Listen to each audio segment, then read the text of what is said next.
नमस्कार। आज हम गहराई से पड़ताल कर रहे हैं सरना धर्म की। हमारे पास कुछ लेख और नोट्स हैं जो भारत के जनजातीय समुदायों की इस अनूठी आस्था प्रणाली पर रोशनी डालते हैं। हमारा मकसद है इस प्रकृति आधारित विश्वास को और इससे जुड़ी जो पहचान की लड़ाई है उसको समझना। ये सिर्फ कोई पूजा पाठ का तरीका नहीं है, बल्कि हजारों साल पुरानी एक जीवन दृष्टि है, आप कह सकते हैं। पूरी तरह से जल, जंगल, जमीन के सिद्धांत पर टिकी हुई। और आजकल ये काफी सुर्खियों में है अपनी एक अलग पहचान के लिए सरना कोड की मांग को लेकर। तो चलिए समझते हैं इस पूरे मामले को। तो सरना धर्म, इसे कई लोग आदिवासी धर्म या आदि धर्म भी कहते हैं। ये खासकर झारखंड, ओडिशा, पश्चिम बंगाल, इन राज्यों में जो मुंडा, हो, संथाल, कुड़ुक समुदाय हैं उनमें प्रचलित है। हाँ, बिल्कुल। और इसका आधार ही प्रकृति पूजा है। दिलचस्प बात यह है कि मुंडारी भाषा में सरना का मतलब ही होता है पवित्र वन, पवित्र जंगल। हाँ, और पूजा भी पेड़ों के पवित्र झुरमुट में होती है, जिसे सरना स्थल या जाहिर कहते हैं। इनमें एक सर्वोच्च शक्ति है, या कहें आत्मा, सिंह बोंगा, जिन्हें दुनिया बनाने वाला माना जाता है। और हाँ, इसमें मूर्ति पूजा नहीं है, कोई वर्ण व्यवस्था या स्वर्ग नरक जैसी बातें वो सब नहीं मिलती। इनका सबसे बड़ा त्योहार सरहुल है, प्रकृति का उत्सव। बिल्कुल, और यही बात इसे खास बनाती है। मतलब प्रकृति के साथ इतना गहरा जुड़ाव हो, उसके साथ सहजीवन का भाव, ये इसे कई जो स्थापित धर्म है उनसे बिल्कुल अलग खड़ा करता है। ये सिर्फ आस्था नहीं, बल्कि आज के समय में देखें तो पर्यावरण संरक्षण का एक जीता जागता आध्यात्मिक दर्शन है। प्रकृति यहाँ कोई चीज नहीं, पूजनीय है। अगर इसके इतिहास को देखें तो जड़ें तो काफी गहरी हैं।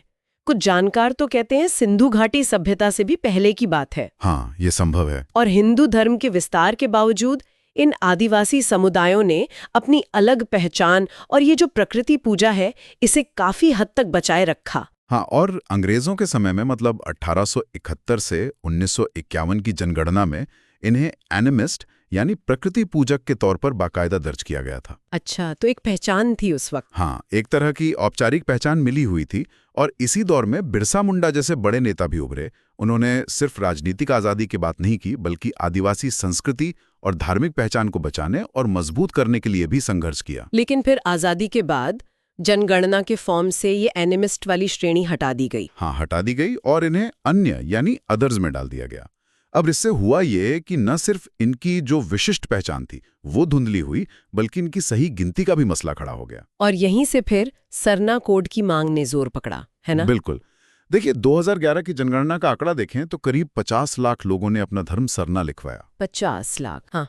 और उसी जनगणना में जैन धर्म मानने वाले करीब 44.5 लाख थे, जिन्हें एक अलग धार्मिक कोड मिला हुआ है। तो जाहिर है ये पहचान और प्रतिनिधित्व का एक अहम सवाल तो खड़ा करता ही है। तो इस कोड की मांग के पीछे ठोस वजहें क्या-क्या हैं?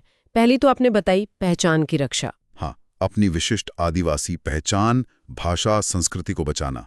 हाँ। दूसरा, आदिवासियों की सही आबादी का पता लगाना, क्योंकि आंकड़े भी कुछ कम हुए हैं। हाँ, कुछ स्रोत बताते हैं कि जैसे झारखंड में ही 1931 में आबादी का 38% आदिवासी थे, जो 2011 में घटकर 26% रह गए। अब ये सिर्फ आंकड़े नहीं है, इसका सीधा असर पड़ता है उनके लिए बनने वाली योजनाओं पर, राजनीतिक प्रतिनिधित्व पर। सही बात है, बिल्कुल। और तीसरा कारण है धर्म परिवर्तन को रोकना। और चौथा, अपने संवैधानिक और कानूनी अधिकार पाना, ताकि वे सरकारी दस्तावेजों में, फॉर्म्स में अपना धर्म गर्व से लिख सकें। और ये मांग संविधान के अनुच्छेद 25 से भी जुड़ती है, जो अपने धर्म को मानने, अमल करने की स्वतंत्रता देता है। और हाँ, ये जल, जंगल, जमीन के सिद्धांत को भी एक तरह की औपचारिक मान्यता दिलाने का प्रयास है। लेकिन ये राह इतनी आसान भी नहीं लग रही, कई चुनौतियां हैं इसमें। हाँ, चुनौतियां तो हैं। स्रोत बताते हैं कि कुछ संगठन, जैसे आरएसएस का जिक्र आता है, वो इसे हिंदू धर्म का ही एक अंग मानते हैं, तो वो अलग कोड देने के पक्ष में नहीं है। अच्छा। फिर खुद सरना नाम को लेकर भी सभी आदिवासी समूह में पूरी तरह से सहमति शायद नहीं है। कुछ का मानना है कि यह सिर्फ पूजा स्थल का नाम है, धर्म का नहीं। और दूसरे समूह भी हैं। हाँ, कुछ अन्य समूह जैसे गोंड हैं, भील हैं, वो शायद अपने लिए अलग कोड की बात करते हैं, तो वो एक अंदरूनी सहमति का मुद्दा भी है। इसके अलावा फिर कानूनी प्रक्रिया है पूरी। अलग कोड के लिए केंद्र सरकार की मंजूरी चाहिए, संसद से कानून पास होना जरूरी है। इसमें राजनीतिक इच्छा शक्ति का सवाल भी आ जाता है। और कुछ आरोप भी लगते हैं शायद। मिकचक इस मांग के पीछे ईसाई मिशनरियों का हाथ होने जैसे आरोप भी लगाते रहे हैं, जिससे मामला और थोड़ा पेचीदा हो जाता है। झारखंड विधानसभा ने तो 2020 में प्रस्ताव पास करके केंद्र को भेजा था, पर वो अभी तक लंबित है।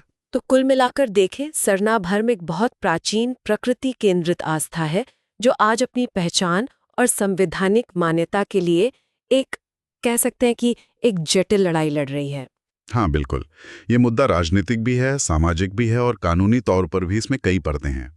तो समाधान क्या हो सकता है? कुछ रास्ते सुझाए गए हैं। हाँ, कुछ बातें कही जाती हैं, जैसे केंद्र सरकार झारखंड के प्रस्ताव पर गंभीरता से विचार करे, आदिवासी समुदायों के बीच सरना नाम पर या शायद किसी और साझा नाम जैसे आदिवासी धर्म पर एक आम सहमति बनाने की कोशिश हो, और इस पूरे मुद्दे पर और ज्यादा जागरूकता फैलाई जाए, बातचीत हो। जाते जाते एक सवाल श्रोताओं के लिए छोड़ जाते हैं सोचने को। जब हम ये सिद्धांत सुनते हैं, जल, जंगल, जमीन, तो क्या ये हमें आज के पर्यावरण संकट और दुनिया भर में जो स्वदेशी समुदायों के अधिकारों की आवाज उठ रही है, उससे नहीं जोड़ता? बिल्कुल। आस्था, पहचान और पर्यावरण का ये जो अटूट रिश्ता है, ये आज हमें क्या सिखा सकता है? इस पर जरूर सोचिएगा।